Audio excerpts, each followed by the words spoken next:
건강한 얼굴로 이렇게 뵙게 돼서 반갑습니다. 자, 오늘은 옆 사람 보면서 추우십니까? 당신 때문에 저는 따뜻합니다. 이렇게 인사했으면 좋겠어요.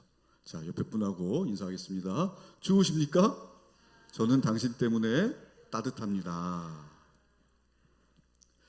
오늘은 함께 누리는 것이 하나님의 뜻입니다. 라는 제목으로 하나님의 말씀을 전하겠습니다. 여러분, 마음이 여유롭다 라는 말 들어보셨죠? 마음이 여유롭다. 다른 이들처럼 똑같은 삶을 사는데 어떤 사람은 여유 있게 살고 어떤 사람은 여유가 없이 삽니다. 여러분, 부자는 어떤 사람이 부자일까요? 끊임없이 내 것을 나누어 주는 사람이잖아요. 그렇죠? 그 사람이 진정 부자예요. 내 환경이, 내 주머니가 넉넉지 않아도 계속 진짜 부자는 내 주머니에서 뭔가가 막 나와요. 그리고 주는 거예요. 그런데 이런 사람이 진정한 부자이고 마음이 여유로운 사람인데, 그렇지 못한 사람은 어때요? 돈은 엄청 많아. 연봉도 많고 재산도 많고. 그런데 한번 주머니에 들어가면 나올 줄을 몰라. 계속 채워야 돼. 그렇게 돈이 많은데도 나올 줄 모르고 계속 채웁니다. 왜 그럴까요? 가난하기 때문에 그래요. 자, 진짜 부자와 가난을 여러분 알겠어요? 돈이 아무리 많고 세상적으로 아무리 높은 지위에 있어도 나눌 줄 모르면 그 사람은 가난한 사람이에요. 마음이 가난하기 때문에 실제로도 돈을 그렇게 쌓아놓고도 가난하게 살아요. 이게 마음이 여유로운 사람과 여유롭지 못한 사람의 차이예요. 오늘 본문은 빌립보 교회 교인들이 사도 바울이 전도 여행을 할 때 도와준 것을 사도 바울이 감사하는 내용이에요. 무슨 말이냐면 바울은 전도자잖아요. 하나님 말씀을 전하고 복음을 전하려면은 여기저기 다녀야 되는데, 그러려면은 필요한 것들이 많잖아요. 직업을 가질 수 없고. 그런데 빌립보 교인들이 이러한 바울이 복음 전하는 데 필요한 것들을 보내준 거예요. 그런데 알고 봤더니 이 빌립보 교회 교인들이 부자가 아니었어요. 너무너무 가난한 사람들이었어요. 그럼에도 불구하고 사도 바울의 복음 전하는 일에, 하나님 말씀 전하고 예수님을 전하는 그 사역에 돕는 손길로 같이 한 거예요. 우리가 그렇잖아요. 내가 직접 전도할 수 없고 내가 먼 곳에 가서 복음을 전할 수 없을 때에 우리는 어떻게 돕습니까? 교회를 통해서, 그렇죠? 내 직업을 통해서 그 전도자와 함께 하는 거잖아요. 우리가 헌금을 드리고 또 교회를 통해서 그것이 하나님 나라 확장하는 데 쓰이는 거잖아요. 바로 그 일을 빌립보 교인들이 한 것인데, 놀라운 것은 빌립보 교인들이 너무너무 가난한 사람들이었다. 그럼에도 불구하고 이렇게 빌립보 교인들이 바울을 도와서 하나님의 복음을 전하는 일에 앞장설 수 있었던 것은 그 이유가 있어요. 오늘 말씀을 보면 이유가 나오는데, 먼저 오늘 본문 말씀이 4장 15절 20절인데 4장 앞쪽에 보면 2절하고 4절에서 보면은 어떤 말씀이 있냐면은 이 빌립보 교인들이 주 안에서 같은 마음을 품었다, 이렇게 되어 있어요. 한 마음으로 주 안에서 기뻐했다. 무슨 말이냐면 빌립보 교인들은 생활은 비록 넉넉하지 않았지만 예수님 안에서 한 마음으로 기뻐했다는 거예요. 그럼 어떻게 이 가난한 가운데서도 한 마음이 될 수 있고 기쁜 마음을 가질 수 있었을까? 그 이유가 나와 있는데, 그 이유는 바로 사도 바울을 통해서 보고 듣고 배웠기 때문입니다. 무엇을? 예수님에 대해서.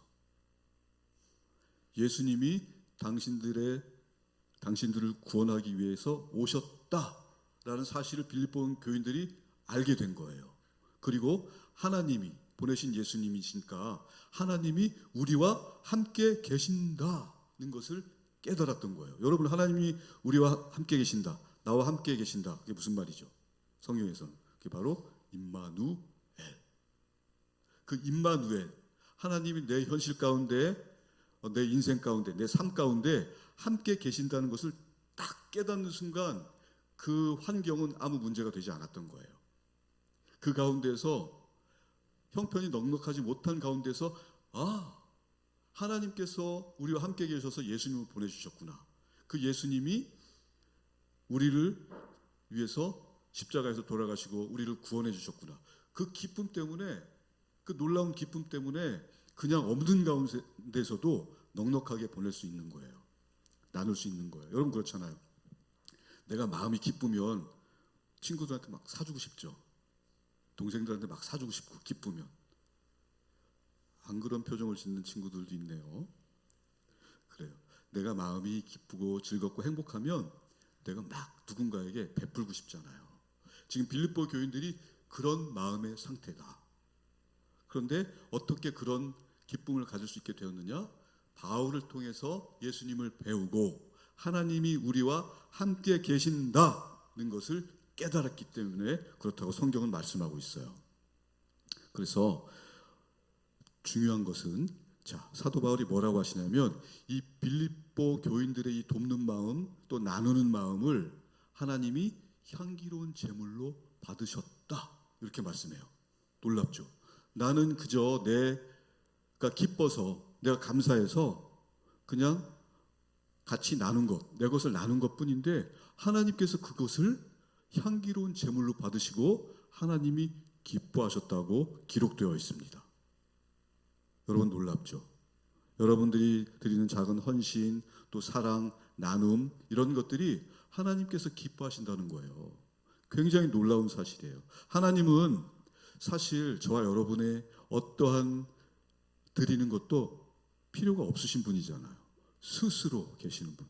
I am that I am. 누구의 필요도 도움도 필요하지 않아요. 그래서 다윗이 하나님 성전을 짓겠습니다 할 때 하나님이 웃으셨어요. 아니, 이 온 우주 만물이 내 것인데 네가 나를 위해서 무엇을 줄 수 있단 말이냐? 여러분 이제 나중에 이 다윗에 대해서 공부할 시간이 있으면 자세히 말씀드릴게요. 아무튼 저와 여러분, 그 위대한 왕 다윗조차도 하나님께 드릴 수 있는 게 아무것도 없는 거예요. 그럼에도 불구하고 놀라운 것은 하나님이 기쁘게 받으셨다. 이 빌립보 교인들의 그 마음, 어려운 가운데서도, 형편이 넉넉하지 않은 가운데서도 하나님을 기쁘게 해드리는 이런 빌립보 교인들의 그 마음을 저와 여러분들이 꼭 가졌으면 좋겠습니다. 그리고 특별히 전도사님은 여러분들이 이 복음을 좀 누리셨으면 좋겠어요. 자, 빌립보 교인들이 이렇게 기쁘고 또 행복한 마음을 가질 수 있었던 것은 복음을 누렸기 때문에 그래요. 예수님이 나를 위해서 구원하셨다. 나는 영생을 확보했다. 그리고 하나님이 늘 우리와 나와 함께 하신다는 것을 실제로 삶에서 누리는 거예요. 그러니까 아무런 걱정이 없는 거예요. 여러분들도 이런 복음, 하나님이 나와 함께 계셔, 이것을 누리셨으면 좋겠어요. 누리면 어떤 결과가 일어나요? 행복해지는 거예요. 지금 빌립보 교인들처럼. 그래서 로마서 8장 15절에는 이렇게 기록되어 있잖아요. 우리가 다시 무서워하는 종의 영을 받지 아니하고 양자의 영을 받았으므로 우리가 아빠, 아버지라고 부르느니라. 무슨 말씀이에요? 우리는 하나님을 무서워하는 그런 영으로 받은 게 아니에요. 하나님을 절대 무서워하면 안 돼요. 어저께 우리 수호 학생하고 태림이하고 이제 나눔을 하다가 어떤 그 친구한테 문자를 보내서 야, 함께 할래? 하고 문자를 이제 보냈나 봐요. 그런데 전도사님이 무서웠대요. 무섭다고 안 온다고 얘기했대요. 여러분 전도사님이 무섭습니까? 만약에 전도사님이 평소에 여러분을 무섭겠다면 여기서 용서를 구합니다. 전도사님 무서운 사람이 아니에요. 오히려 연약한 사람이고 또 여린 사람이에요. 마찬가지 우리 하나님도 무서운 분이 아니시거든. 분명히 성경에서 말씀하시잖아요. 우리가 아빠라고 부를 수 있는 분이 하나님이다. 그런 복음을 좀 누리셨으면 좋겠어요. 막 겁에 질리고 무서워 덜덜 떨지 말고 맨날 회개하느라고 그냥 급급해하지 말고 당당하게 나는 하나님을 아빠라고 부를 수 있는 존재야. 이런 마음을 가지고 넉넉하게 복음을 누리면 오늘 빌립보 교인들처럼 형편이 어려운 가운데서도 기쁨으로 헌신할 수 있고 또 기쁨으로 행복하게 신앙생활을 할 수 있다는 것을 꼭 기억하셨으면 좋겠습니다. 그러면 그렇게 살면 여러분이 바로 하나님께서 받으시는 향기로운 제물이 되는 거예요. 하나님이 기뻐하시는 사람이 되는 거. 너무 놀랍잖아요. 내가 하나님이 기뻐하는 사람이라고? 어찌 그런 일이? 그런데 실제로 그래요. 어떻게 할 때? 하나님이 나와 함께 하신다. 하나님이 나를 구원하시려고 예수님을 보내주셨다. 이 사실을 믿고 깨닫고 인식하고 내 것으로 만드는 순간 내 마음속에서 기쁨이 막 샘솟아요. 두려움이 없어져요. 하나님이 멀리 계셨던 하나님이 가까워지고 하나님을 아빠라고 부를 수 있는 거예요. 너무 놀랍죠. 이게 바로 복음입니다. 복음은요, 의로운 사람, 잘난 사람을 위해서 오지 않아요. 죄인들, 그렇죠? 낮은 사람들, 도저히 복음을 받을 수 없는 사람들에게 오는 게 복음이에요. 그래서 예수님은 늘 죄인들, 과부들, 어린 아이들, 아주 지위가 낮은 사람들과 함께 하셨잖아요. 그래서 복음인 거예요. 그렇기 때문에 하나님을 두려워하지 않고 하나님은 늘 나와 함께 계신다. 하나님은 내 편이시다. 이게 여러분들의 복음이 되기 바랍니다. 그래서 그 마음을 가지고 하나님께서 늘 나와 함께 계셔. 그리고 그런 하나님이 예수님을 나에게 보내주셔서 나의 구원을 이루셨어. 내 환경 너무 힘들고 빡빡한 스케줄에 공부에 지치고 친구들과 관계에 지치고 또 가족들 간의 부딪힘에 지치고 너무너무 힘들다라고 생각되는 가운데서도 하나님이 나와 함께 계신다. 그러면 오늘 빌립보 교인들처럼 기쁨이 솟는 거예요. 그 기쁨으로 살아갈 때에 하나님께서 여러분을 기뻐하시고 향기로운 제물로 받으신다. 이것을 꼭 기억하시고 이번 한 주도 임마누엘 하나님이 나와 함께 계신다라는 믿음으로 승리하는 한 주가 되기를 예수님의 이름으로 축복합니다. 아멘. 기도하겠습니다.